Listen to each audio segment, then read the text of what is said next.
আসসালামু আলাইকুম সবাইকে, কেমন আছেন সবাই? চলে এসেছি নতুন আরেকটা ডেইলি ভ্লগ নিয়ে। সকাল থেকেই ভ্লগটা শুরু করছি। সকালে লেবু পানি খাচ্ছিলাম ঘুম থেকে উঠেই। আর এইদিকে আপনাদের সাথে আজকে দেখা করিয়ে দিলাম আমার মিঠুর সাথে। মিঠুকে আমি অনেক দিন ধরে মিস করছিলাম। তো ফাইনালি মিঠু আমার কাছে চলে এসেছে। আমি যেতে পারছি না, তো কী হয়েছে? সে এখানে দোলনায় খুব আরাম করে একটা ঘুম দিচ্ছে। আর আমি তো ঘুম থেকে একটু উঠতে লেট করেছিলাম, সো ব্রেকফাস্ট যেহেতু স্কিপ হয়ে গিয়েছে, সরাসরি দুপুরের খাবার খাচ্ছিলাম। যেহেতু আমার ভার্সিটি এখনও অফ, আমি একটু লেট করে ঘুম থেকে উঠি। আর এই দিকে আমি দেখি আমার বিড়াল ঘুম থেকে উঠে সে আমার একটা ঘাসের মধ্যে একটা গাছ ছিল, যেটা বাসায় যে আমি টেবিলের উপরে রাখতাম, সেটা পুরো খেয়ে ফেলছে। ওর ঘাস খাওয়ার অভ্যাস, ও বাসায় মানে বাহিরে গেলে ঘাস খায়, আমাদের ছাদের উপরও আপনাদের সাথে শেয়ার করছি।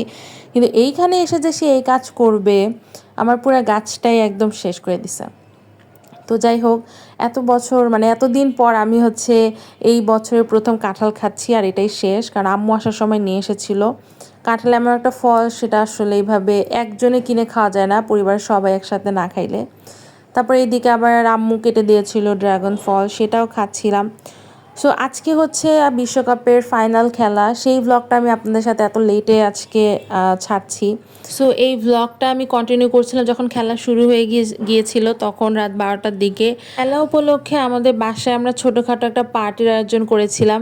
বিশ্বকাপের খেলা নিয়ে আমাদের তেমন খুব একটা মাথাটা ছিল না, বাট যেহেতু আমাদের একটা উসিলা লাগে, তো সেই উসিলায় আমরা এখানে একটা খাওয়া দাওয়ার প্রোগ্রাম রেখেছি, যেখানে আমরা অনেক মজা করে খাচ্ছিলাম আর খেলা দেখছিলাম।